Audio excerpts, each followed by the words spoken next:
दरम्यान आमदार योगेश कदम यांनीही भाजपच्या भूमिकेबद्दल नाराजी व्यक्त केली आहे। मलाही नाईलाजाने वेगळी पावलं उचलावी लागतील असा इशारा योगेश कदमनी दिलाय। बघा, प्रत्येकाला आपापल्या पक्षाचं काम करण्याचे अर्थातच अधिकार आहे।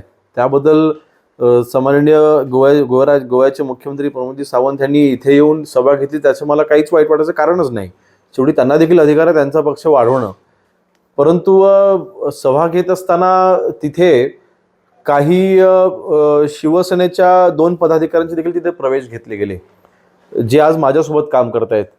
तर अशा गोष्टी नको घडायला। ज्यावेळेला आपण एकत्र मिळून काम करतोय, महायुतीमध्ये आज आपण चांगला समन्वय ठेवून आपण काम करतोय, तर जर का आमचेच कार्यकर्ते जर का पुढायला लागले तर मग शेवटी मला देखील काही पावलं ते नाईलाजाने उचलावे लागतील।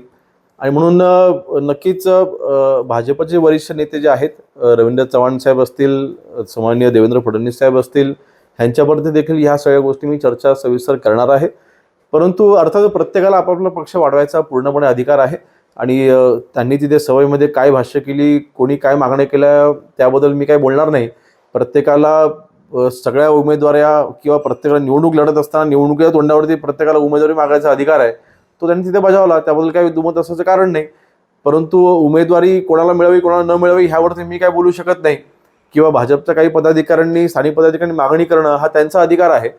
परंतु आज महायुती आहे, सन्माननीय तटकरे साहेब हे विद्यमान खासदार आहेत आणि शक्यतो विद्यमान खासदारालाच तिथे तिकीट दिलं जातं असं आजपर्यंत घडत आलेलं आहे।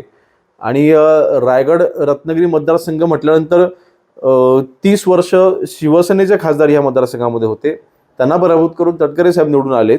आणि म्हणून जवळपास 35 वर्षाचा मागचा इतिहास बघितला तर शिवसेना किंवा मग राष्ट्रवादी असेच इथे खासदार रायगड लोकसभा मतदारसंघामध्ये राहिलेले आहेत।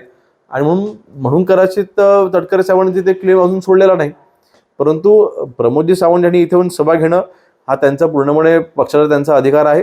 पण ते करत असताना जर का शिवसेनेच्या पदाधिकाऱ्यांचा कुठेतरी पक्षप्रवेश जर का करून घेतला गेला असेल तर ते मला पटलं नाही, ते नक्कीच वरिष्ठांपर्यंत माहिती मी पोहोचवणार।